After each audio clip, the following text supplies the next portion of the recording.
Les Corses votent dimanche pour élire les membres de la nouvelle Grande Assemblée, la collectivité territoriale unique. Les nationalistes sont grands favoris. Ils dirigent depuis 2 ans l'Assemblée territoriale et leur gestion est plutôt bien perçue. Nos journalistes Arnaud Comte et Stéphane Guillemot sont allés prendre le pouls des Corses à quelques jours du scrutin. Entre mer et montagne, Bastia et ses 44 000 habitants, la capitale économique de la Corse.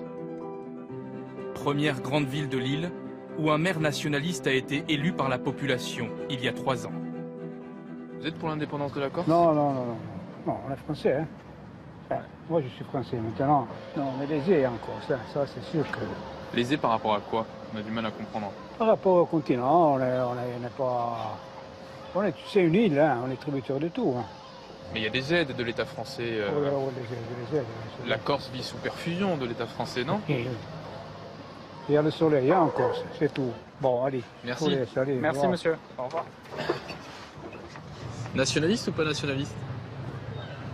Il faut qu'ils continuent sur leur lancée. Hein. Quand vous voyez ce qui se passe en Catalogne, est-ce que ça vous fait rêver dans un coin de votre tête? Catalogne, c'était mal préparé. Et là, la Corse, je pense que vous êtes en train de le préparer?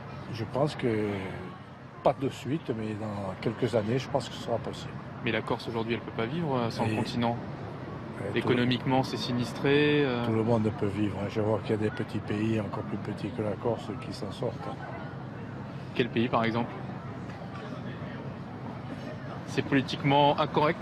Je sais pas, Monaco, quel pays? Ouais. Qui vous voulez. Hein. Ah, vous voulez que la Corse soit un paradis fiscal? Oh, pas forcément. Ou en tout cas une zone à fiscalité avantageuse. Oui, bien sûr.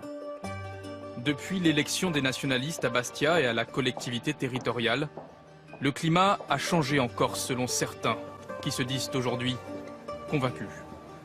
J'ai connu des plastiquages toutes les nuits, j'ai connu de la violence, j'ai connu des choses, des heures très sombres, comme vous dites, économiquement mais aussi politiquement en Corse. Aujourd'hui, on est plutôt dans un climat apaisé et je préfère retenir ça, moi. Oui, mais c'est parce que les nationalistes ont le pouvoir que le climat est apaisé. Ça ne veut pas dire que les combines, l'affairisme, le clanisme ont disparu. Seulement, il y a moins besoin de violence, vu qu'il y a le pouvoir politique. Le clanisme a toujours existé en Corse, comme il existe partout, comme il existe aussi ailleurs. Vous savez, des passés droits, ils sont pas comme Corse, hein, on les a à Paris aussi.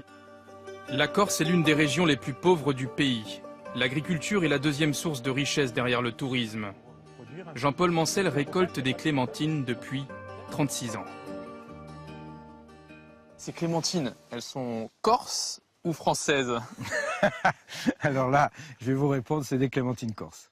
Nationaliste ou pas, le lien économique avec le continent est pour lui indéfectible. Si demain vous êtes indépendant, vous, c'est la mort de la clémentine corse, non? Le continent mange 90% ou 95% de notre production.